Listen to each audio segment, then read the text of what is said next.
To begin this webinar, I want to welcome everybody. Hi, everybody, and welcome. Thank you so much for joining us today in this long-anticipated interview with Dr. ستيفن بورجس. My name is Mahal Ahmad, and I am beyond honored and grateful for being in this event with Dr. ستيفن بورجس and alongside my mentor, Dr. Taysir Hassoun. I will be introducing Dr. Porges and talking a little bit about his background in a second. But first, please let me share a little story about how this webinar came to life.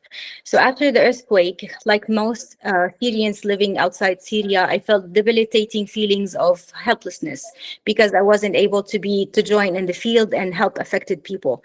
So I thought about reaching out to clinicians, researchers, and affected clinicians, researchers, and scientists who are pioneer in the trauma world. And I asked them if they could possibly share some of their knowledge with the Syrian clinicians. And of course, one of the first scientists that I reached out to was Dr. Porges, who responded right away and agreed to dedicate some of his time to share his wisdom, his knowledge, and his revolutionary work about the polyvagal theory with us Syrian clinicians in this free webinar. I'm very honored and grateful for that. And even though it has been 6 months after the earthquake, sadly, we are still stuck in crisis response. And trauma has been a daily struggle for us. It became a daily theme for us. So I'm full of hope that this webinar is going to contribute so much to our understanding of the trauma world, and it's going to add meaning and depth to the therapeutic modalities that us Syrian clinicians are using during this very challenging time. I would like to encourage all of you to submit your notes and questions to the Q&A because we're planning on taking questions in the last 10 to 15 minutes. Now, please let me introduce Dr. ستيفن Porges. I'm excited to welcome you here, Dr. ستيفن Porges. Dr. ستيفن Porges, PhD, is, of course, the developer of the polyvagal theory. He's a distinguished university scientist at Indiana University. He is the founding director of the Traumatic Stress Research Consortium. He's a professor of psychiatry at the University of North Carolina and professor emeritus at both University of Illinois at Chicago and the University of Maryland. He first published on the polyvagal theory back in 1994, and since it has become a crucial part of our understanding of trauma and trauma recovery. Welcome. Thank you so much for being here, Dr. Porges. Oh, thank you very much. Welcome me to Syria. Thank you. Thanks. And we would love to have you one day physically to Syria. You'll experience the love from people, I'm sure. That would be a wonderful visualization. So I look forward to that. Thank you. Sure. And I'm pleased to introduce Dr. Taysir, who had great influence on my professional career and also who's first introduced me and most of you to the polyvagal theory here attendees. Dr. Taysir Hassoun is distinguished psychiatrist in Syria, consultant and trainer in the field of mental health. He's a lecturer at the University of Damascus, Faculty of Clinical Psychology. Would you like to say? شكرا. Would you like to? Yeah. مرحبا دكتور ستيف. أنا الدكتور تيسير حسون من سوريا. مسرور جدا لكونك معنا لأول مرة، وبدي أعبر عن شكري العميق لتلبيتك دعوتنا إلى هذا الويبينار. بالترجمة فورا ولا بكمل للآخر؟ مها. طيب، ربما ليست لديك فكرة وافية عن سوريا وما مررنا به كسوريين منذ أكثر من عقد من الزمن. فنحن عانينا حرب مدمرة قتلت مئات الآلاف وشردت الملايين، ووصلنا إلى حافة الجوع منذ أكثر من عقد، ونحن نعيش حالة من عدم اليقين وغياب في القدرة على التوقع وتهديد الشعور بالأمان. وأتى الزلزال المدمر ليكمل مأساة لا تعرف كيف تنتهي. في هذه البيئة القاسية أعمل مع مجموعة من العاملين في مساعدة الناس ليتكيفوا مع ظروفهم الاستثنائية. وفي هذه الظروف كان مهما أن أجد منهاجا يساعدني على فهم معاناة الناس دون أن أحملهم المزيد من خلال الحكم عليهم أو تحميلهم الشعور بالذنب أو العار. وجدت ضالتي في نظرية المبهم العديد بوليفاجال ثيوري منذ بداية الحرب تقريبا، وما أسرني فعلا هو معرفة الاستجابة الأقدم وهي الإغلاق، حيث شكل ذلك لي هدية لا تقدر بثمن. أنا الآتي من التعليم الطبي الرسمي الذي علمنا استجابتان ودي ونظير ودي sympathetic and parasympathetic، حيث لم تكونا كافيتين لفهم الطيف الواسع من ردود الفعل على التروما. So Dr. Taysir Hassoun basically is welcoming you, Dr. Bورجس. I'm Dr. Taysir Hassoun, psychiatrist from Syria. I'm very pleased that you are here with us today for the first time addressing Syrian audience. Let me express my deepest gratitude for you today to accept for your acceptance our invitation to be with us here in this webinar. You're possibly not fully acquainted with the recent situation in Syria and the trying ordeals that we are as a nation undergone for more than a decade now. We have undergone a catastrophic war that claimed lives of hundreds of thousands and displaced millions, rendering them homeless. The ghost of hunger looms over our country, leaving us grappling with the constant sense of insecurity, uncertainty, and helplessness. To add to this distressing scenario, the disastrous earthquake only compounded this human tragedy, leaving us in the face of endless adversity.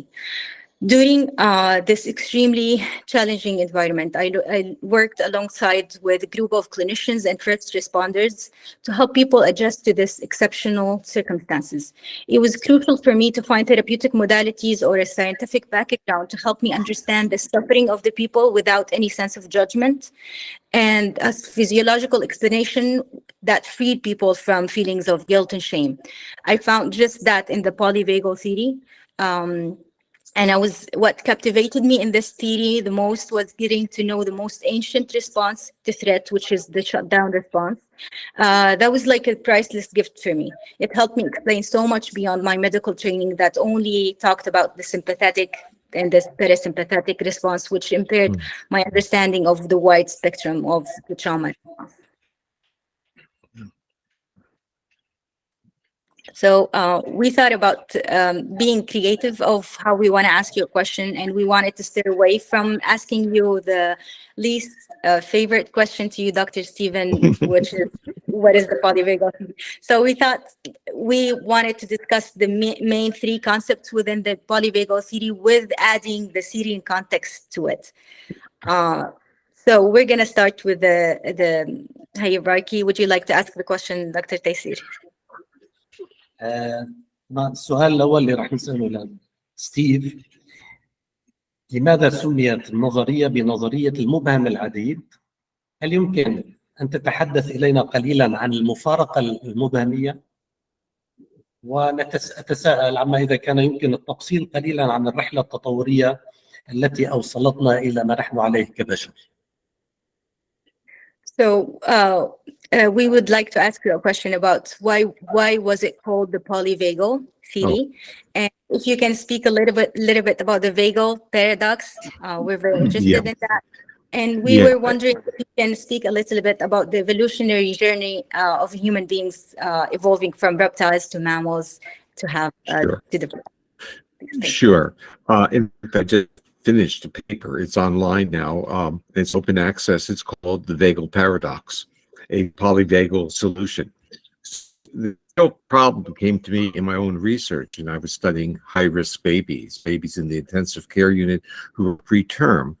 And the medical concern was bradycardia and apnea, meaning heart rate got too slow and they stopped breathing. But that was assumed at the time to be vagal. And also the positive attributes of vagal activity and heart rate was assumed to be what I call respiratory sinus arrhythmia, which is a respiratory rhythm in heart rate. And the issue was, how could the vagus both be the protector, giving respiratory sinus arrhythmia, which is related to all forms of health risk. If you have a lot of it, it's very good. And how could it be the same mechanism that resulted in literally sudden death? How could it be lethal? And I was very confused because what the explanations were, too much of a good thing can be bad. And that wasn't right. So I spent months and months basically studying term I use is I studied all things vagal. I read everything I could find. I was in the basement of the National Institute of Health Library. I was, blowing dust off of old books, trying to figure out what was going on. And then the solutions to come to me when I found another discipline, which was comparative neuroanatomy, that looked at different species in the autonomic nervous system, with the goal of the comparative neuroanatomy was to get a hint on evolution. We'll learn later that the hint on comparative neuroanatomy is not necessarily a good hint of evolution, but it starts asking questions for you. So the bottom line for me, solution was that the reason the vagus could both be lethal and protective was really the vagus is just a tube. It's just a conduit with more than one wire in it. So, and they come from different parts of the brainstem with different functions.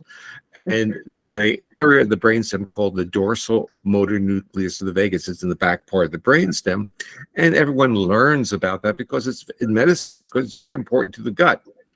And then they learn about the vagus being related to the heart, but they forget to tell the students that vagus coming to the heart is primarily from the ventral area of the brainstem and not the dorsal. And the interesting part of that is that it's unique mammal. It's an evolutionary journey of where heart inhibitory fibers literally move ventrally, and they get to the ventral part of the brainstem where they kind of interact with the nerves that regulate the muscles of the face and head. And that is literally, I would say, the insight or secret that polyvagal theory uncovered. It basically said that we use our voice, we use our face to broadcast our physiological state, because the vagus going to our heart is linked to the nerves that regulate the muscles of our face and head. From a clinical perspective, what that tells you is that intonation of voice and facial expression is broadcasting the person's physiological state. Now, intuitively, we always have known that when a baby is crying, or a person's crying in pain or fear, versus a giggle or literally voices that smile at you. Intonation. We know how a mother calms a baby through using a voice, lots of intonation. And that's because we're hardwired to interpret the intonation of sounds as if it were a vagal nerve stimulator. It functionally calms us down. And there's answers to that because there are afferent or sensory receptors of the vagus throughout that middle ear structure. It's really quite an amazing system. But the secret that was unfolded, I would say secret that it was hidden, it was just not understood, was that you really have two different vagal pathways and they have different functions. And they come on differently embryologically, which is really development. And you can actually see the migration of these neurons in the brainstem through embryology. And the interesting part of that is that, like the preterm baby that I was studying, didn't have a mature ventral vagus. So I could see the operations of this very primitive defense system. And all of that preterm baby was doing was signaling that they were under life threat. And what did their body do? It reacted like a reptile's body would react, which was really immobilized, shut down its metabolic demands. But that is not healthy for a mammal. We need lots of oxygen. So that was where it came from. It's very revolutionary, discovering all those functions of the autonomic nervous system and the power of sociality of regulating those threat responses. The interesting part here is that it expands our understanding of what an autonomic nervous system is. So it is also, we learn it as the vagus and other autonomic nerves, but polyvagal theory says you can't separate that from the regulation of the nerves that control the muscles of the face. And fortunately, that enables clinicians to understand, and actually parents and spouses and friends, to really understand the physiological state of the other. So they're communicating that. And once we learn that, we learn how we can co-regulate, because we know what cues the nervous system is really requesting. It's asking cues of intonation and calmness and gesture. It wants the other person to broadcast that they are basically signals of safety. This leads to an important point I really want to emphasize and start more and more to emphasize. And that is, we live in a world, we're going to talk about even the medical world, that discounts the importance of feelings. So when we're in education or medicine or even the political climate, our bodily feelings are not respected. Everything has to do with overt decisions, executive behaviors, things that are observable. But what I would try to do is saying feelings are really our autonomic nervous system talking to our conscious brain. And when we feel safe, the autonomic nervous system is telling us that it's in a state that supports health, growth, and restoration.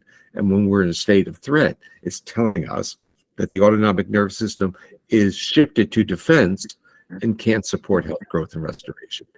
And what we want is through social interaction to send sufficient amount of cues to give permission to that autonomic nervous system to move out of states of threat and move into states of safety.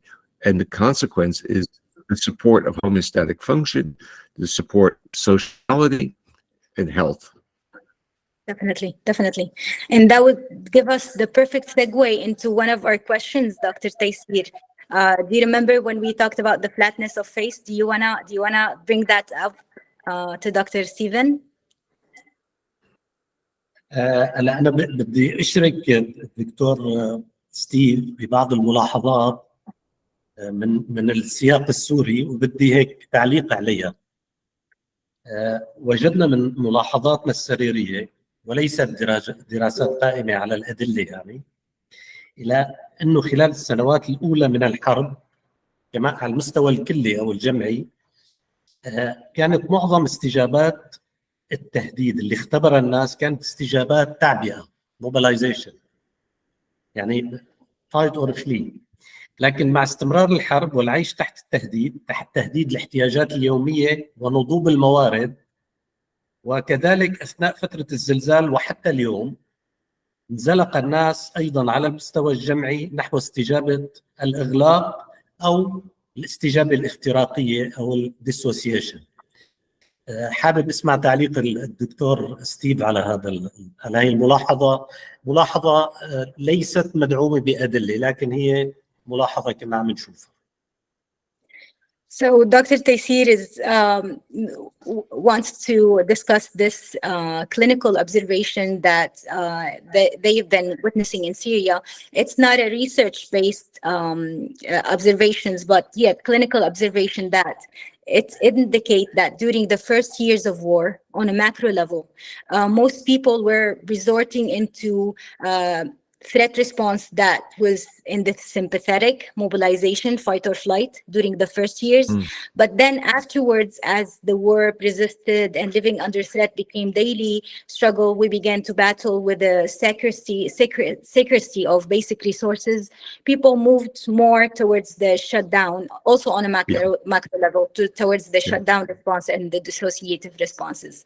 And I would add to that, if you walk in the streets of Syria, you would notice that people have those flatness of faces, less open postures, and less intonation of voices as a collective, on a collective level.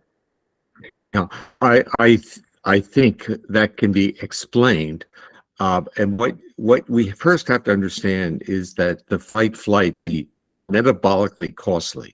So that when we recruit this defensiveness, and whether we call it anger or mobilization to deal with threat, it's costly to our bodies. The body basically has a monitoring of how much metabolic output it can do before it gets feed and says, too much for me, I'm shutting down.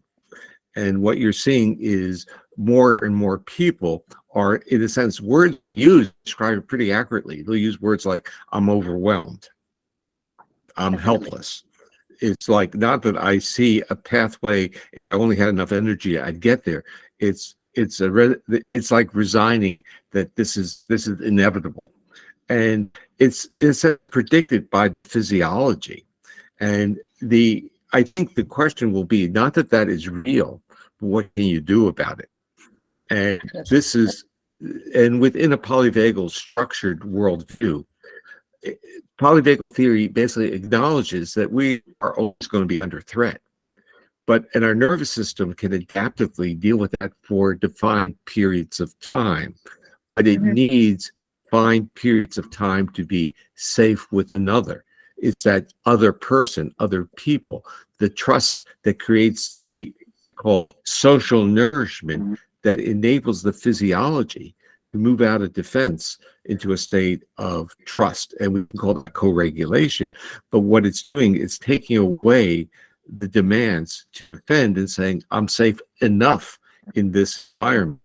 But as earthquakes come and fighting occurs in streets, the uncertainty takes away even these places that were, in a sense, almost sanctuaries for physiology. So like, temples and mosques, historically were basically sanctuaries for people to feel safe enough, but they're now their targets as well. Definitely, Yeah. definitely. بدي انتقل على يعني هيك مكان ثاني بالنظريه البوليفاجال ثيوري، وهي نيروسبشن، الادراك العصبي. بالنسبه لنا لا يزال الادراك العصبي او النيروسبشن مفهوم غامض بعض الشيء. هل يمكن ان تقدم لنا تعريفا بسيطا لماهيه الادراك العصبي؟ وهل الانتروسبشن يشبه النيروسبشن ببعض الأوجه؟ So we would like to know more about neuroception. It's still a little ambiguous term for us. If you can please give us a simple definition of what neuroception is, and is it in any ways similar to interoception? Related, but not similar. Okay, so a neuroception is basically, think of even a startle reaction. A loud noise, going creates a neuroception that triggers a physiological response. That physiological response is downstream. The trigger is not a conscious one. You don't know what it is, but your body reacts in threat. It's the interoception from the body is going up to the more conscious brain that is asking for meaning. That's interoception. And that's actually so important because in the therapeutic strategy, you don't try to be aware of neuroception because neuroception is below consciousness. You develop your awareness of the body's reaction. So when you were telling me your story about being on the airplane and you were literally focusing on turbulence, and that was triggering neuroception. But what I was really saying to you is don't create meaning out of it. The experience of the interoception, because turbulence are really functionally not dangerous on an airplane. They occur, but our body reacts as if they're threats. So we can literally use it as a therapeutic neural exercise. We can get our body into, quote, a trigger of fear, and we can now experience it with exploration and wonderment and say, wow, what an interesting bodily feeling. Like going on a roller coaster, which is very similar to what you were feeling. Your body has a visceral feeling, the signal goes up, you make an interpretation. But if you can slow up or stop the behavior after the signal, then you have a lot of flexibility and you start, in a sense, honoring what your body is doing. And our body is a wonderful surveillance system. And it doesn't always know what it's responding to, but it knows it's responding. So our job is to kind of like basically welcome the feelings before we make decisions about what those feelings mean. And that would provide, would you allow me, Dr. Taysir, to indicate that this provides a perfect segue into when we talked about the polyvagal, how it explained the shutdown response that trauma survival resort to, especially in raped women, in cases of rape, and how we can free them and liberate them. This is the words of Dr. Taysir, how we can free and liberate those rape survivors from feeling guilt and shame of why they couldn't resist, why they couldn't fight back, why they couldn't do anything about it. Yeah, it's a very interesting story that you're bringing up. Of course, for me, I basically figured some things out with a theory and really was not, I would say, trauma informed. but I was welcomed into the world of trauma, and they said, wow, this theory explains what's going on. And so I started to learn what was going on, and came to a very simple conclusion that what we needed to do was to change the narrative of the experience. So the narrative is not that of shame or blame, but a narrative of really wonderment about what the body did. And the body immobilized and was in a way heroic, was life-saving. And because if you fight rape, you can often get killed. So the issue is the adaptive function was there. The narrative had been corrupted by society. If you don't fight, you're complicit. So the issue was, now we had to separate this and say, what is my body doing?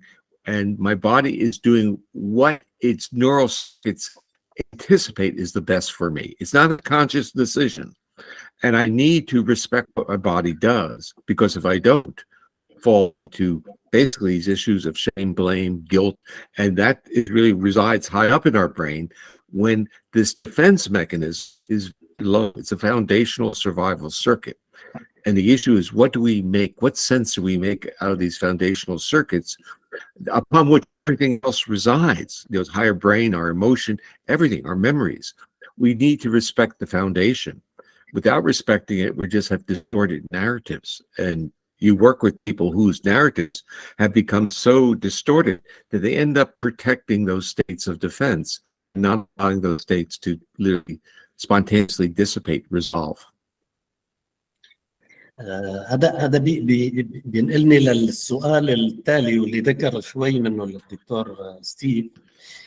إذا كان النوروسبشن يعني بيشتغل تحت الوعي، والدماغ بشكل دائم بيحاول يعني يجعل خبرة النوروسبشن منطقية أو مبررة من خلال السرد narrative، هل يمكن اعتبار التشوهات المعرفية شكلاً من أشكال سردية الدماغ لتجربة الإدراك العصبي؟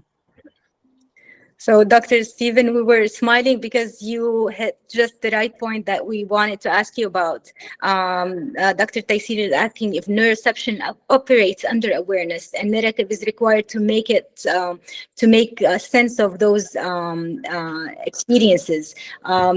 Can cognitive distortion be considered a form of narration of those neuroception experiences? Yeah, I want to make one other important point. We've been focusing on neuroception of danger and life threat, but mammals, and especially humans, have a neuroception of safety, and that is the intervention portal for therapy. Neuroception of safety is what the mother is doing when the baby is crying. It's the intonation of voice, the facial expressivity. And for you, when you talked about listening to the podcast or webinars, the intonation of my voice to you was triggering a neuroception of safety, accessibility, welcoming, and it's triggered your nervous system to feel calm. And this is what we really have to respect, is that we have this wonderful portal that enables us to literally calm down, and we calm down through trusting relationships. And this is the whole aspect of the mother's intonation of her voice. And I basically started to operationalize that and developed an intervention that's called the Safe and Sound Protocol, which takes vocal music and amplifies the prosodic features so that the nervous system can't turn it off and has to respond to it. Now, the interesting part of neuroception of safety, this is where we get really into the world of trauma. If you come into the world, or let's say into a clinic more or less, with let's say severe trauma or complex trauma or developmental trauma, cues of safety are not necessarily interpreted as good. They're really your nervous system, the nervous system of a person with a deep trauma history might get physiologically triggered like you would with signals of safety. And for us, it would, in a sense, the body becomes accessible. But to a person with trauma, that accessibility is vulnerability. So people who have had severe trauma, it's not that they don't want to be hugged. Many of them would love to be hugged and would love relationships. But when they go into proximity with the cues of safety that people respond to, their bodies recoil. And what they're Definitely. telling you is that there's an association higher up, that once the body gets into that state through neuroception, their meaning making, the part in the higher brain, it wouldn't allow them to do it. This is where interventions work through models of titration or studying the interoceptive reaction. So like we're focusing on it. If I understand what my body is doing, I have wonderment. It's a journey of exploration. And I learn to literally co-inhabit my own body. Because I'm going to say the body more or less has a mind of its own, and it doesn't always follow the intentional mind. And if there's ever a battle, this is a sense of dialectic or conflict. Does your intentional brain dominate your, let's say, visceral or your foundational survival brain? The foundational survival brain is always going to win. And that's why you can't tell people you shouldn't be depressed, you shouldn't be anxious, and you should just be social. Their body will not allow it to occur. Definitely. And Dr. Taysir, do you agree that would lead to the question where you talked about if neuroception is malleable, is changeable? Like if it was, do you think so? يعني كمان بدي كمل السؤال انه نحن النيوروسبشن له عمر محدد ولا يعني هل هو مرتبط مثلا بالاتاتشمنت بيريود الطفل او هو اوسع من هيك يعني بتكونه؟ Do you mind, Dr. Taysir, if I ask those two questions together? وكمان السؤال الثاني، إذا كان نحن بعد الصدمة، بعد التروما بيصير عندنا بياس تحيز للإدراك العصبي، وبيصير هذا التحيز نحو اكتشاف وتقييم الإشارات البيئية على أنها تهديد أو خطر. هل من الممكن أنه يتغير إدراكنا العصبي لاحقا نحو يعني نزيل هذا التحيز لصالح الأمان، أو رح نضل عالقين بنفس المكان اللي هو التحيز تجاه الخطر؟ Definitely. So this is a two-part question building on your notes and insights, Dr. Bورجس. So first, when is neuroception formed? Is it formed during the first stages, the first years of attachment, during the formation of the attachment of parent-child formation? And the second thing, since you talked about severely traumatized people and how their neuroception is biased towards detecting threat cues from the environment, is it possible to change that, or are we stuck with basically a broken? Let's start off. This is an optimistic theory, and we evolved to be a flexible species. So species has always been under threat, but the species is flexible. So let's start off with saying that neuroception is basically hardwired. So we can talk about neuroception of threat, which is in virtually every living organism, whether we're talking about cell or even plants. There are defensive behaviors even in plants in terms of strategies of how the resource of the plant is transported based upon threat signals. Like if an animal bites a leaf, there's actually a reaction at the level of that leaf. So defense is kind of everywhere. But mammals have this other type of neuroception, and that had to do with this linkage between the autonomics and the face. So it enabled us to signal our state and also to signal states of trust and safety. That's wired in. So I think the question really is it learned? And if you don't have good experience as a youth, is it now not going to occur? Neuroception is there. The question is what happens to those visceral feelings from neuroception? What is the next level of association? What's going on, in a sense, the memory structures, the higher parts of our brain? And what happens with trauma and abuse is that the visceral states, which were states of accessibility and welcoming, are now associated with abuse and injury.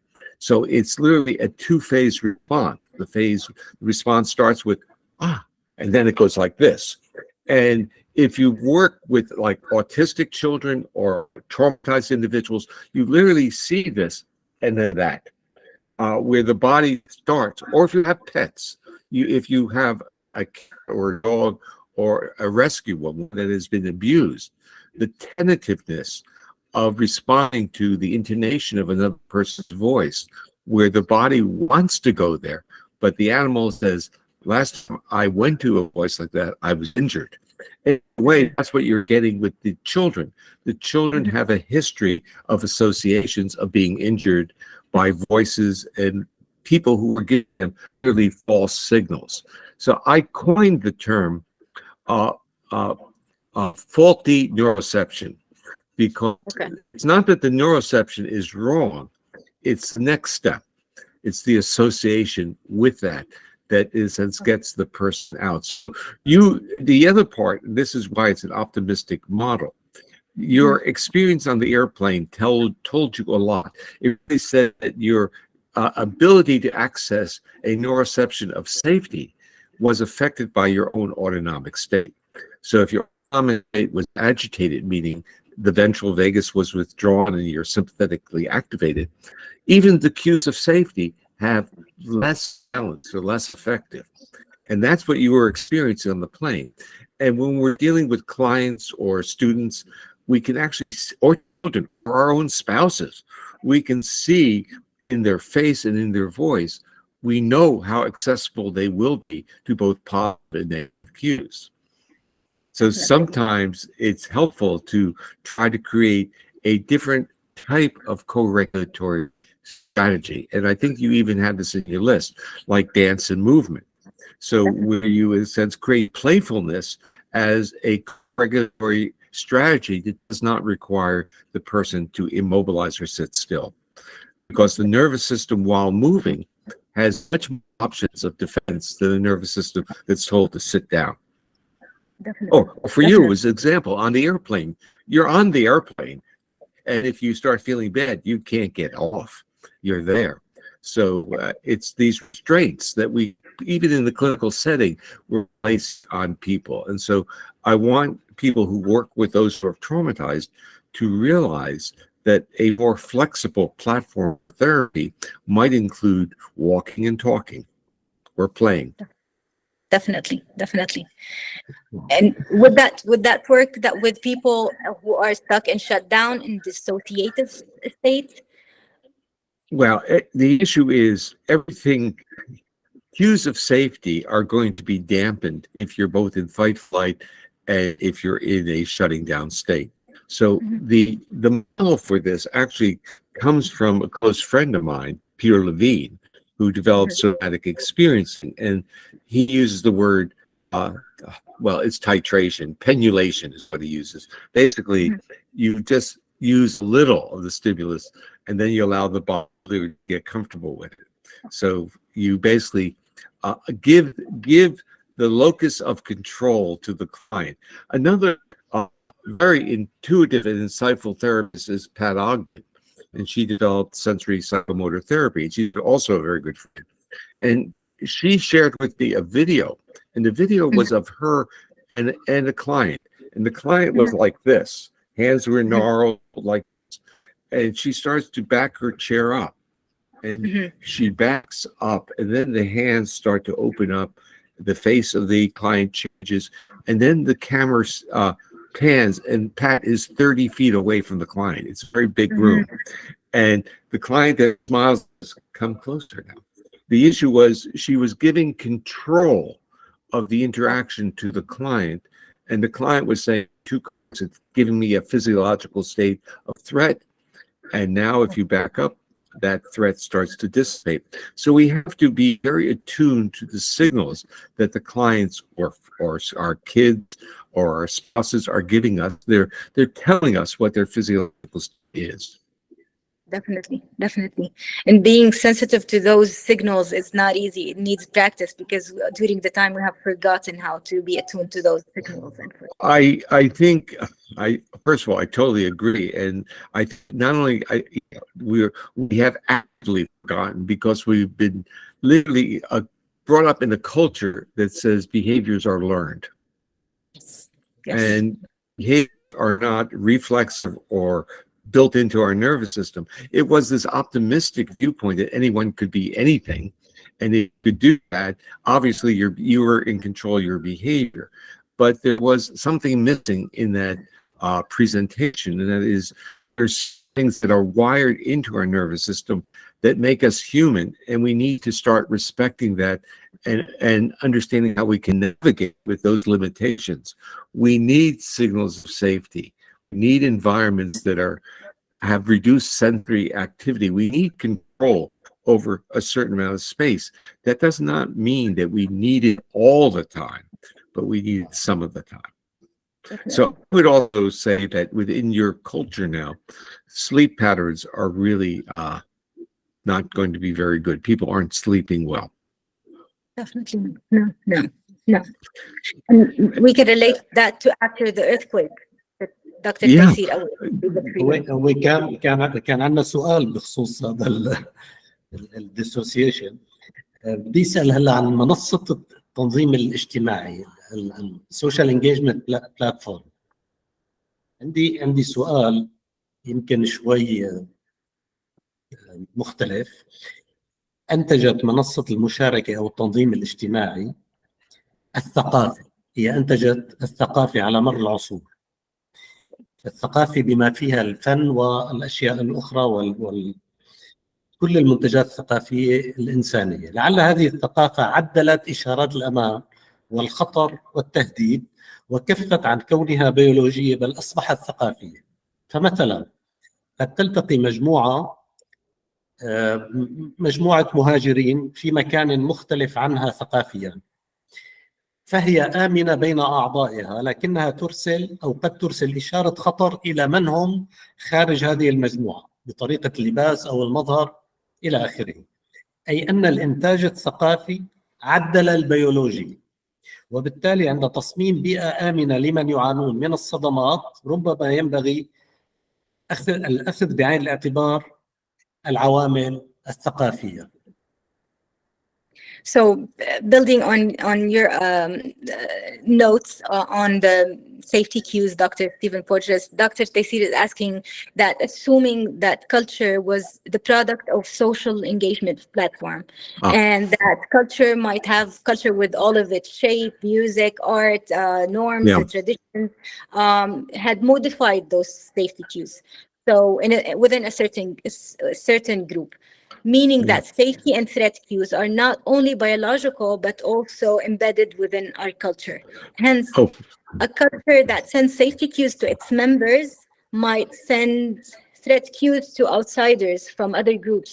And here we have the examples of immigrants or refugees going to other culture, which basically is safe countries, but still perceiving the outside culture as threatening because they're not belonging, or they might themselves be sending threat cues within their appearance, how their physical appearance, or even customs, stuff like that. Well, I was just going to say, let's start with the issue of novelty. Novelty is welcome when we're in safe environments. So novelty becomes part of humor. But if we are not in safe environments, the novelty is a threat signal. And that starts now dealing with people who are displaced. So they are signals that are just different from expectation, or let's use the term, a violation of expectancy is a metaphor in our nervous system for threat. So we like predictability, and if it violates that, then it's a threat, unless we are in safe environments. Then violation of expectancy becomes fun, surprises, and enjoyable, but you need to feel safe. And that's not going, immigrant populations are not, I mean, in the best of circumstances, they're not at the level that their bodies need. Definitely. يمكن لازم نكمل السؤال مها، انه لحتى نصمم عند تصميم بيئة آمنة لمن يعانون من الصدمات ربما ينبغي الأخذ بالاعتبار العوامل الثقافية مو بس البيولوجية. So when providing a safe environment for such groups, we should take culture into consideration for sure. Yeah, Right. of course. So it's not merely that another culture is welcoming a displaced culture. The displaced culture needs people of that culture who have already basically adjusted to be part of that welcoming committee. I was at a trauma meeting in New Zealand in February. And New Zealand's quite a safe and welcoming country and has people from broad diversity. And what was interesting about the meeting was that many of the people at that meeting finally felt they were with people like themselves. And that not just the fact that they were studying trauma, but they found people of their same ethnicity and found that made them feel safe. It was kind of a real interesting thing that we think of diversity as this wonderful welcoming pot, but people with their own traditions are looking for a relationship to people with whom they share a cultural history. And we need to be respectful and make that statement as an American, which is really, Americans are literally displaced immigrants. So all of them, which have, all except the Native Americans who have been marginalized, although this was their native land. But the people who came, like my relatives, came from Europe, didn't come under the best circumstances, and their treatment when they arrived was not welcoming. It was, it was I wouldn't say hostile, but certainly a survival mode. And, as we start stepping through this, a few generations, we start seeing other word popping up, which we call transgenerational trauma, where we start understanding that we never gave up the trauma of the lands from which we were pushed out of or left. So when you start talking about war, displacement of people, earthquakes, you're talking about it impacting on generations. And this society has not come to grips, has not really understood that. It treats people in a very pragmatic way, and treats it like a resource that you can just move around or display. Unfortunately, yes, that's so true. And بدي شارك دكتور ستيف بعض المشاركات عن الوضع ببلدنا، عن السوشيال انجيجمنت او السوشيال او الكوريجوليشن والكوديسريجوليشن. الامثله اللي شفناها بالميدان، مثلا بعد الزلزال كان هناك العديد من الملاحظات من احدى المدن المتضرره، وهلا اللي حاضرين من حلب بياكدوا لنا هذا الحكي. ابلغونا انه العاملين باحد مراكز الايواء حكوا عن حالات من البكاء الجماعي للاطفال خلال الليل بتوقيت متزامن مع توقيت حدوث الزلزال الثاني دون وجود اي خطر حقيقي، يعني ما كان في تريجر. وقد عزينا ذلك الى اشارات الخوف والتوجس التي يتلقونها من الاهل الذين يعيشون حاله الفلاش باك او الفلاش باكس. So speaking of, yes, definitely. Through observations from the field in Syria, speaking about the co-regulation, the social engagement system, we both experienced experiences of co-regulation and co-dysregulation, and the co-dysregulation happened in experiences like in shelters in one of the biggest cities that was struck by the earthquake. It's called Aleppo. In some of the shelters, people and infants and toddlers and infant children in general, they started crying hysterically during the night at the same time the earthquake hit nights before. And we were explaining that the child is getting that threat signals from the mothers who were experiencing flashbacks, or they were in defense, or they were receiving threat cues related to flashbacks, and they were getting co-dysregulated, and they were crying, and they were inconsolable. So we were wondering if you can elaborate on that. Yeah, I think the explanation is even simpler. Basically, our autonomic nervous system is very easily conditioned. So this is what's called classical conditioning. This is Pavlovian. And all of Pavlovian conditioning was based upon one principle, and that was called temporal conditioning, time. So if the baby is hysterical because the earthquake hit at a certain time, the nervous system is going to start building a template that anticipates that time is a time of great vulnerability. And that may occur in the mothers as well. And so you start getting the amplification of a feeling of vulnerability. And the consequence of a vulnerable mother near a vulnerable child is hysteric behaviors. Definitely inconsolable. Yeah, that would be my initial speculation on that. Definitely. ابسط بكثير من تفسيرنا. Yeah, it's more simpler Yeah, than well, it doesn't take the big brain. I thought the earlier question that you were going to ask me was, what would a society be like if it accepted the principles of the social engagement system? I would love to hear the answer of that question. Definitely. But I thought that was leading to the issue. And the answer is, I would love to see medicine, education, work environments, societies to basically be more in tune with the principles of nervous systems that really thrive under signals of safety, as opposed to a model. And this is the model. Okay, I'm not sure if in Syria you've seen the movie The Matrix. Have you seen that movie? Yes, definitely. So I think the idea was that we're all living in a kind of a matrix. It's a computer program, but I think it's only partially right. I think we live in a matrix of threat cues, and that in Syria you can literally visualize and physically experience the threat cues from all sides all the time.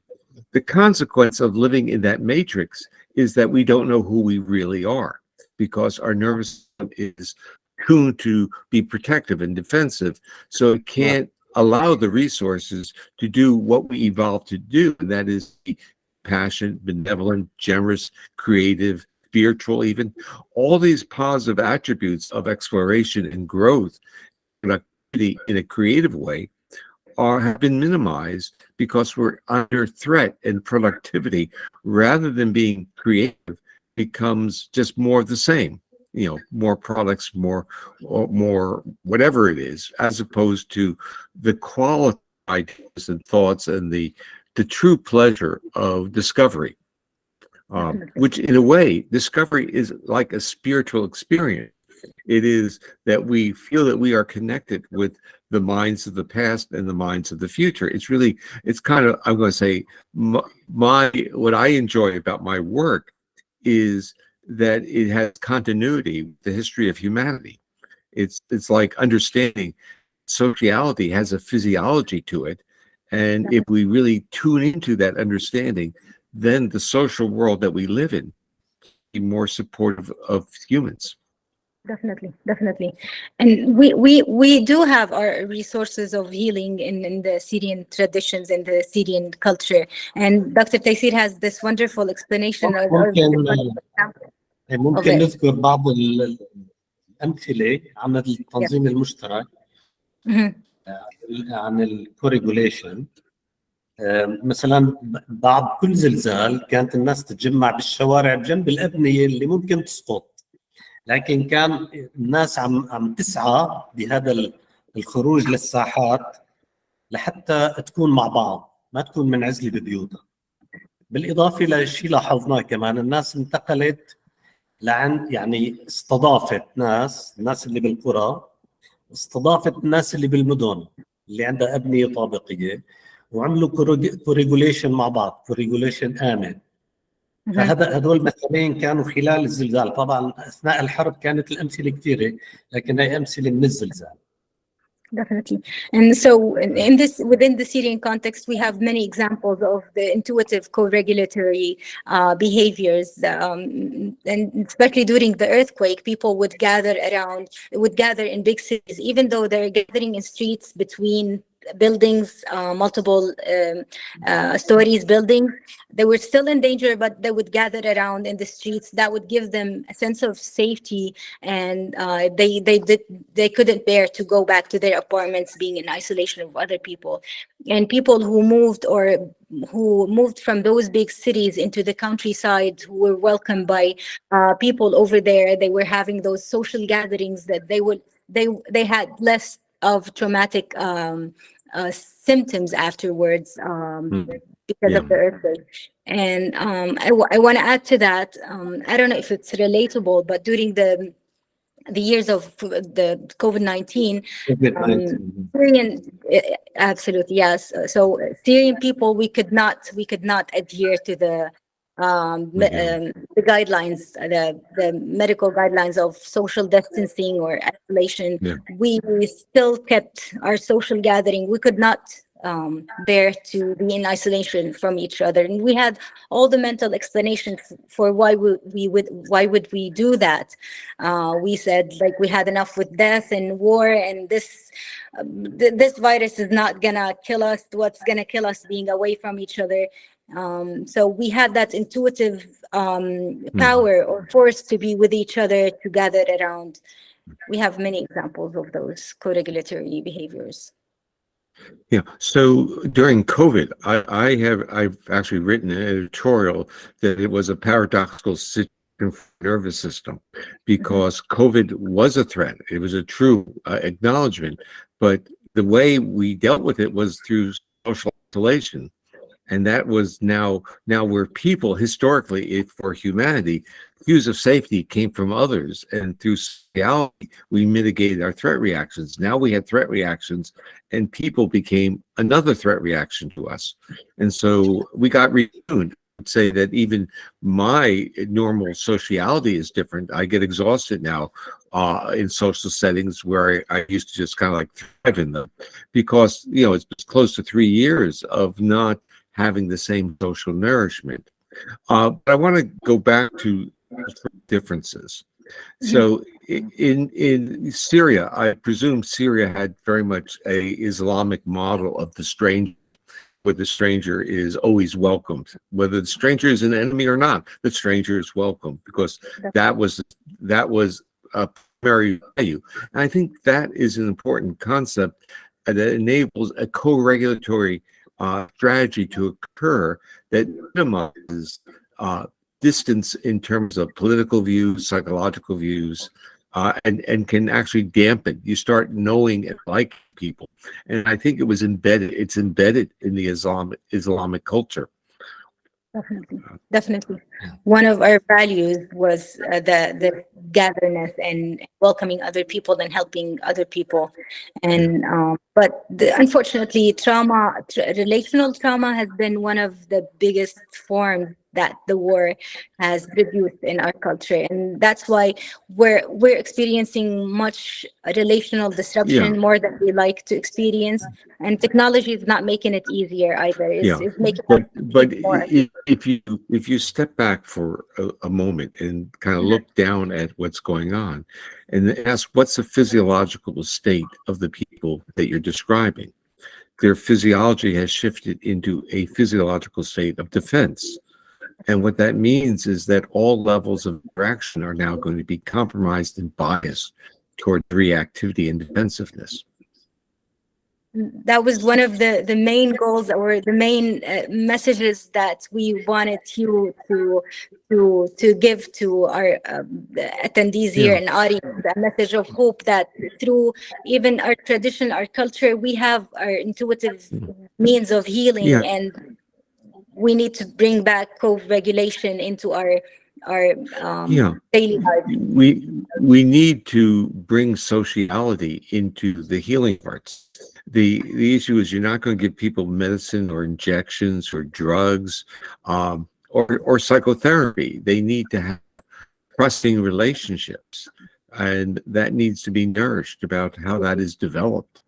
And we have to really know what our bodies need, and we need to trust others. And we can't just go, I'll trust you. We have to have the signals going back and forth, the co-regulation. which one body feels safe with another. It's a symmetrical and reciprocal relationship. Definitely, definitely.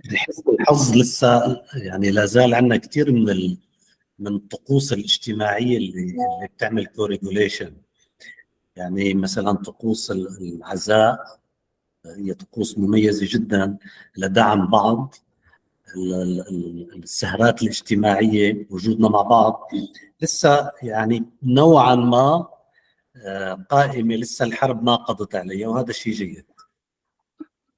So we still have our rituals that evolve around co-regulation, and we're still holding on to like mourning rituals. How if somebody lost a loved one, we would gather around, we would stick around for weeks and even up to a month, and we're still holding on to those rituals of social gatherings. And you can even see men gathering around in cafes in the night playing cards and backgammon, and morning gatherings of women just like preparing their food together. We still have those rituals and traditions, and we're trying to hold on to. Dr. Taysir, I'm really I'm interested about hearing the explanation of compassion fatigue, since we have been experiencing that a lot in Syria. Would you like to ask a question about that, or do you want me? Yeah.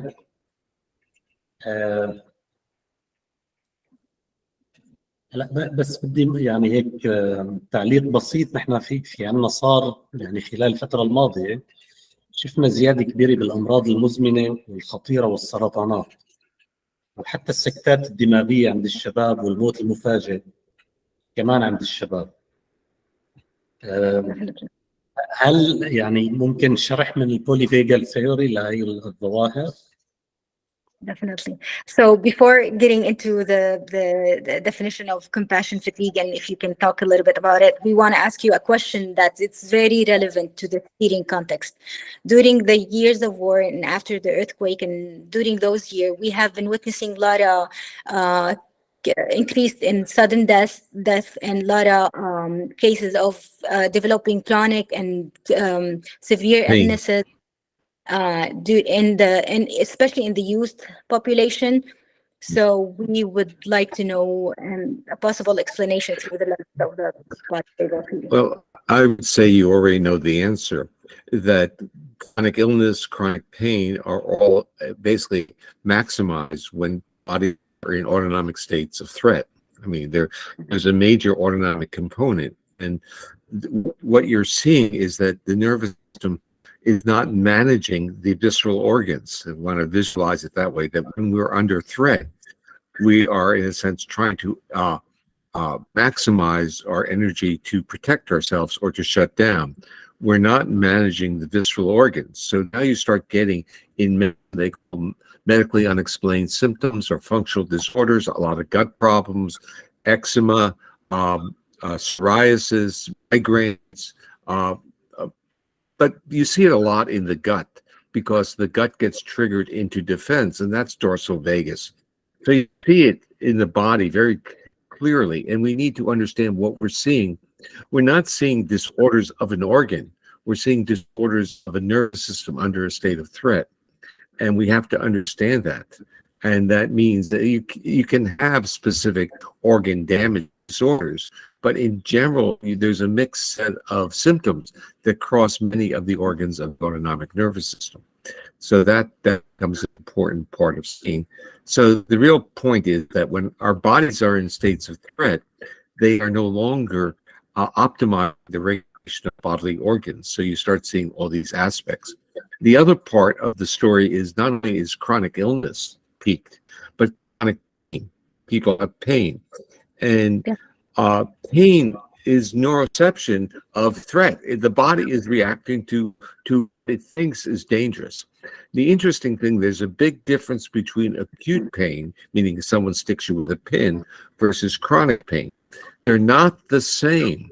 Chronic pain is the nervous system being convinced that it's in a state of chronic threat. Acute pain is now something is there, I got to do something with it.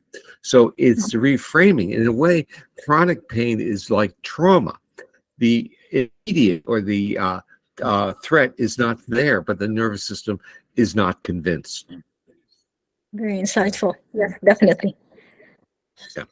The word I use is that the nervous system is reluctant to give up its defenses.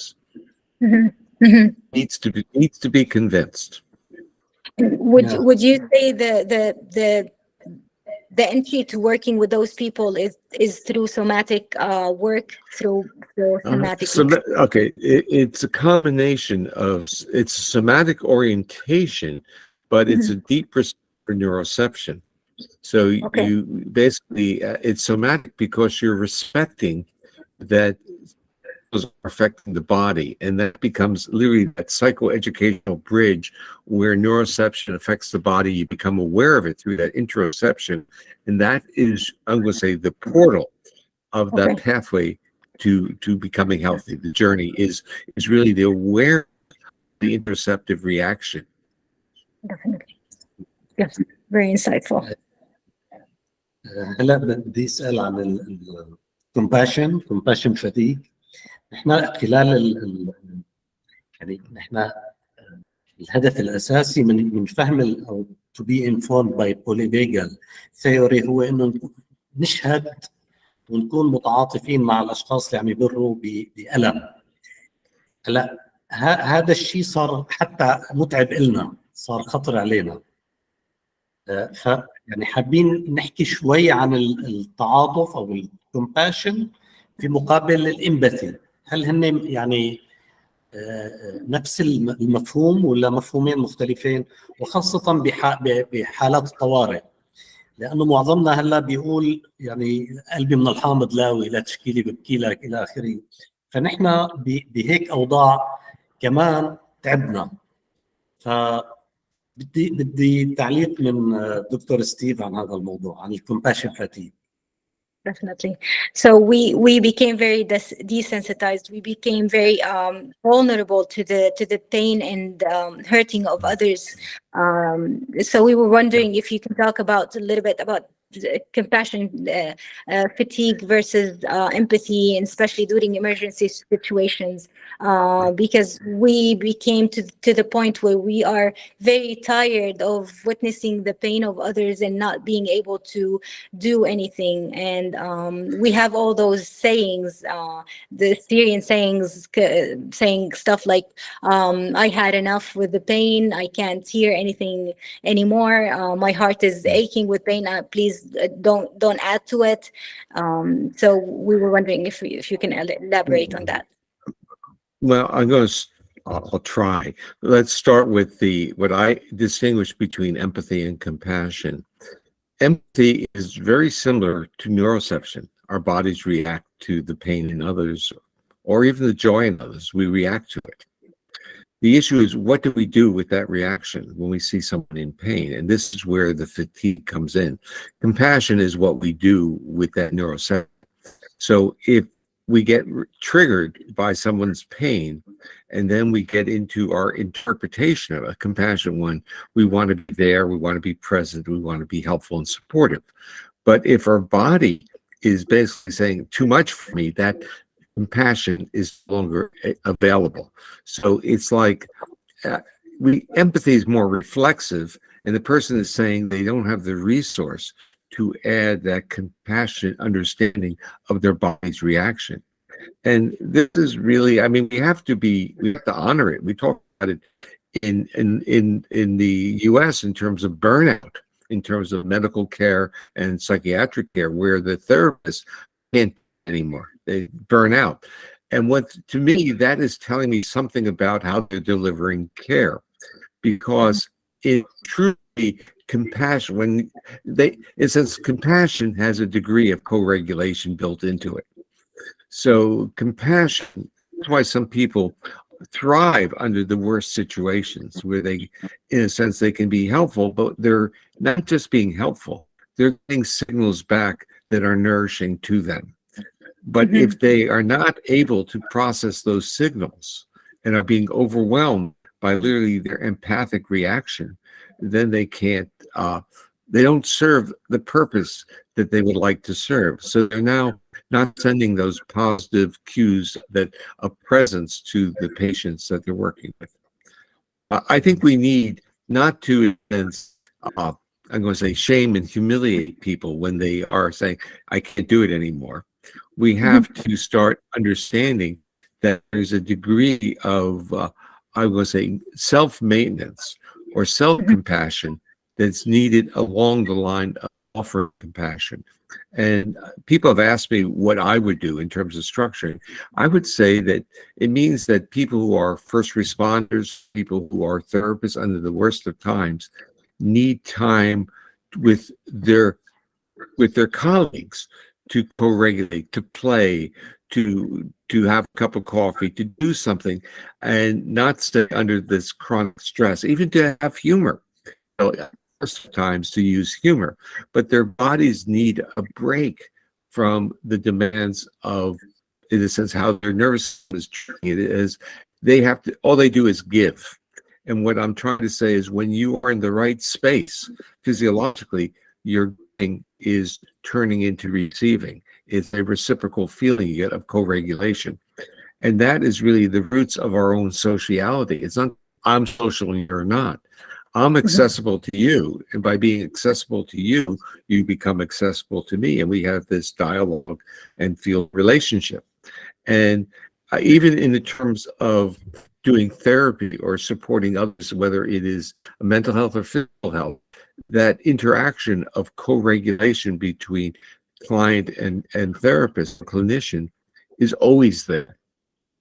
We as a patient, and all of us have been patient at times, know the difference. We know the difference between the person who is present with us, look at us, who is basically sharing, or a person who basically says, take this pill, and runs out the room. Definitely. Yes, very insightful. And that was like, I feel this is one of the importance of working within groups. If you're working in crisis response, to co-regulate with that group and to have a laugh about it. And I know personally, Dr. Taysir encourages all their trainees and people working in the field to gather around and talk about it in a humorous way, and talk about like funny incidents they run into. And he says this is a healing experience for you. Yeah. ما بعرف إذا معنا نحن وقت مها مشان المشاركين يقدروا يسألوا أسئلتهم. Yes, I'm looking into the questions, and I'm waiting on Shireen. She's gonna send me a couple of questions more. But if you wanna ask any more questions, Dr. Taysir, we would love to talk about it. يعني حابب شارك دكتور ستيف بخبرة صارت معنا خلال العمل مع النساء المعنفات بوحدة الحماية. من خلال العمل مع النساء المعنفات وحدة الحماية كان دائما تجينا ملاحظة من العاملات والاختصاصيات بالوحدة. لما تدخل السيدة على المركز، طبعا هو مركز شلتر يعني للإقامة، بالبداية كان سلوك نمطي عند كل السيدات انه كانوا يظهروا خضوع مبالغ فيه لقوانين المكان دون اي مناقشه او اعتراض، حتى لو كان على حسابهم. لاحقا بعد مرور حوالي الشهر، هالسيده نفسها بتبلش تظهر علامات او اظهار سلوك غاضب واعتراض على اي انتهاك لخصوصيتها او احتياجاتها. وكان السؤال من العاملات بالمكان، نحن عم نرتكب خطأ؟ نحن عم نعمل شيء يؤدي لهذا التغير عند السيدات؟ كان جوابي وجواب شيرين معي انه السيدة بلشت تشعر بالامان وبلشت تطلع من او تستخدم منصة ثانية. بالبداية كانت جاي بمنصة الشت داون، لاحقا صارت تستخدم منصة الموبيلايزيشن. فكنا نقول لهم انه هذا بالعكس، هذا شيء جيد، لانه هي عم تستخدم navigating another platform، يعني هي عم تستخدم منصة اخرى، وهذا شيء جيد، معناتها انتم حسنتوا بيئة الامان، وبالتالي صار عندها قدرة تستخدم منصة ثانية. حابب اسمع يعني الدكتور ستيفو اذا بيعرف لنا الامان، اذا كان ممكن يعني نحصل على تعريف نظري واجرائي للامان. Okay, so through clinical observation and through their training, basically Dr. Taysir and their team were giving trainings to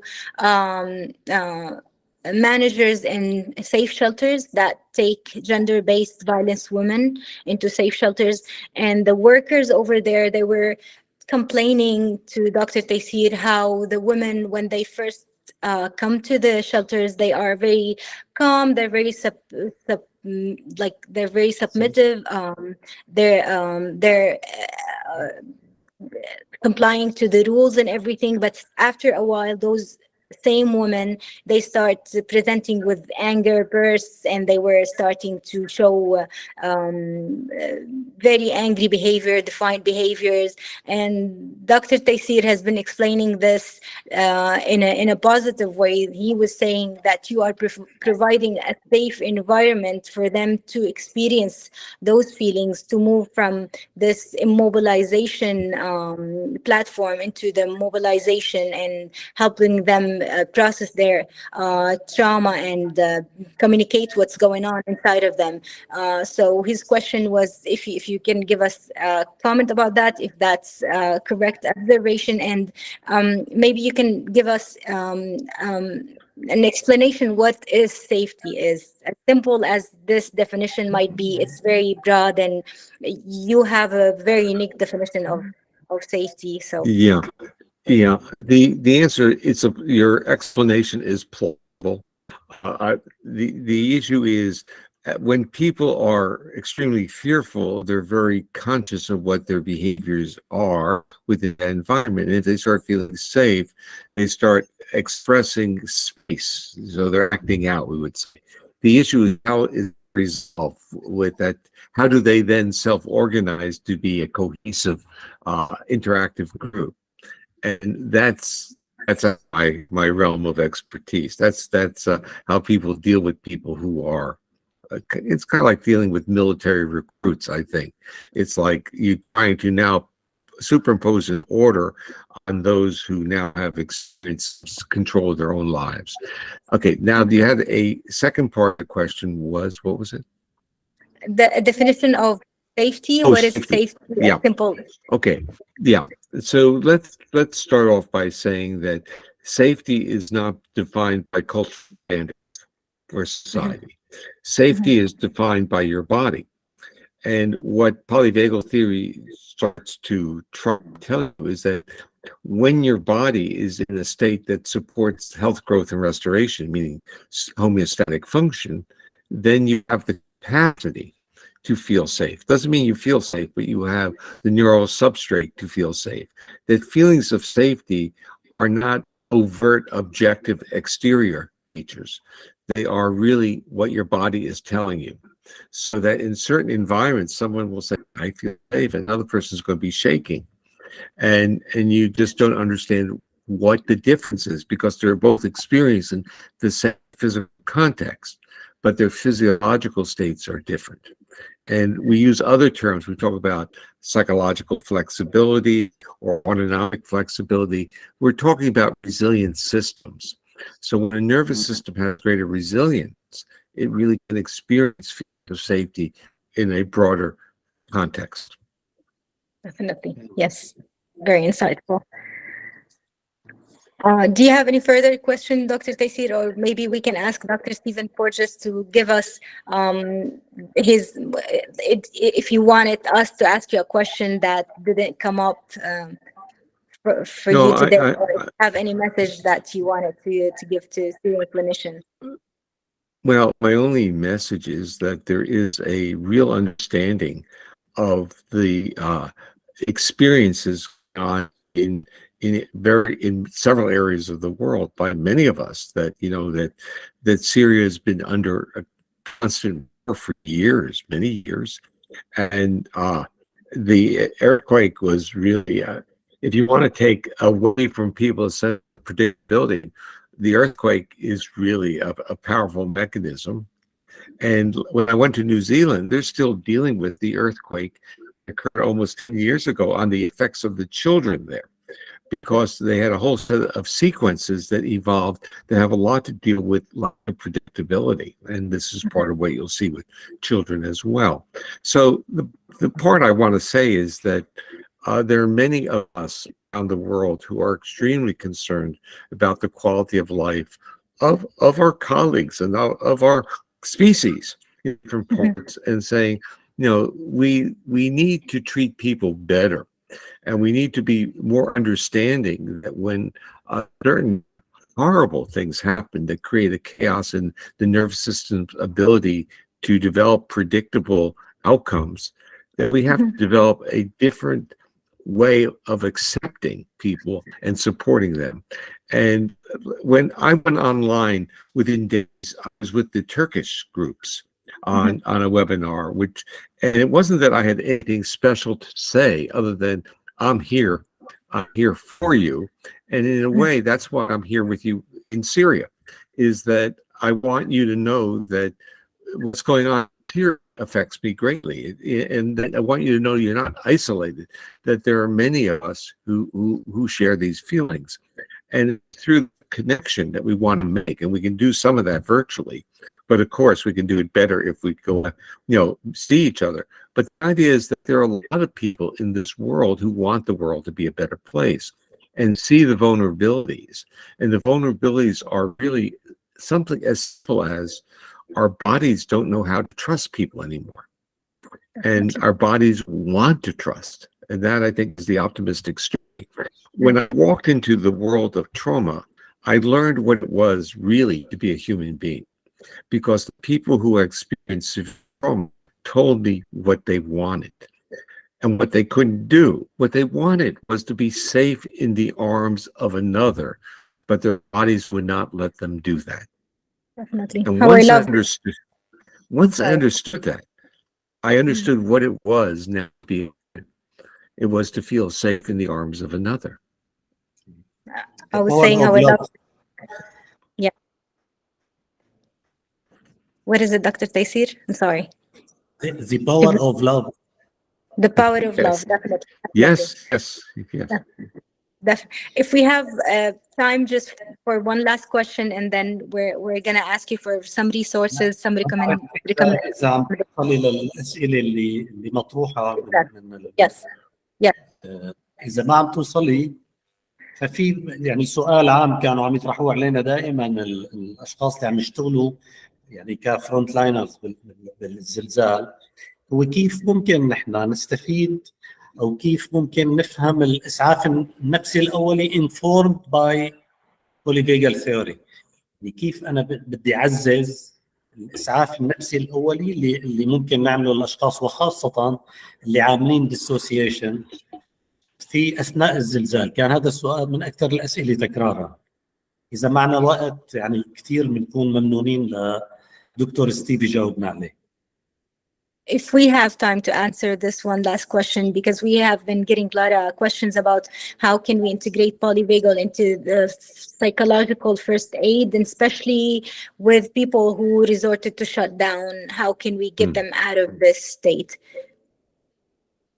Okay, the first thing is the polyvagal theory. The most important thing to take home with you is that people are broadcast physiological state in their voice and in their face and in their gestures, and we need to respect that.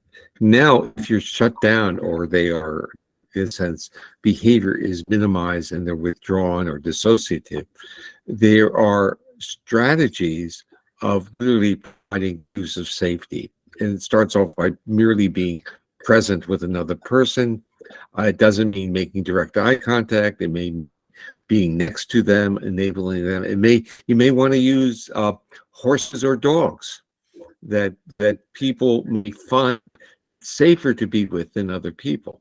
So the issue is pets are very helpful in bridging this strategy of allowing people to feel safe. The term I use, safe enough with another mammal, not necessarily human, but another mammal. And often, like dogs, even cats and horses at times are more sensitive to the physiological states of other humans than humans are. Definitely. It's kind of remarkable about why pets are so valuable, because they live not through words, although they may vocalize, they live through neuroception. They're they're a surveillance system of their owners' bodies. So the issue is, I think, a respect for the behavior that people are in. I think there are, again, historical and cultural histories here about how to bring people out of it. I think the models of what you were describing earlier, like grieving is a shutting down response, and how is grieving treated in Islamic culture was basically with people being there and food. And I think we need to say, what is grieving but a type of trauma? So how do we bring people out of grief? They give us hints on how to bring them out of trauma. And that is, you when you're grieving, you don't tell people you shouldn't grieve, get over it. You shouldn't, and you should treat trauma in the same way. Trauma is an experience that the body has to resolve, and it doesn't resolve by telling it to resolve it. It needs to know that it's safe enough in the context for it to resolve itself. And that's where the group's socialization, playfulness, support come in. Definitely very insightful. And the proof of that, in Syria, we have been witnessing increased adoption of pets, dogs and cats, because people have that co-regulatory presence and mammals in their lives. Definitely. Can you give us recommendations on, we would love to go on and on, but we don't want to take too much out of your time. Can you please give us some recommendation or resources, readings, books for us and for our audience today to begin? You will send me an email, and send you a packet of papers, including one on sociality, one on appeasement, one on the vagal paradox, and one on safety. And then what I was going to mention was, to those who want to read something easy or easier, my son and I wrote a book. It's coming out at the end of September, called Our Polyvagal World. And it's not a book written for therapists and scientists. It's written for everyone. And hopefully we'll get it translated into Arabic so that it will be easier for your client. I think it's a book that a therapist should give their clients to read, because it shifts the model from you got to do something to you have to basically listen to your own body. You have to respect it. And then when you respect it, you learn from it. And when you learn from it, you learn how to navigate in this world. Definitely.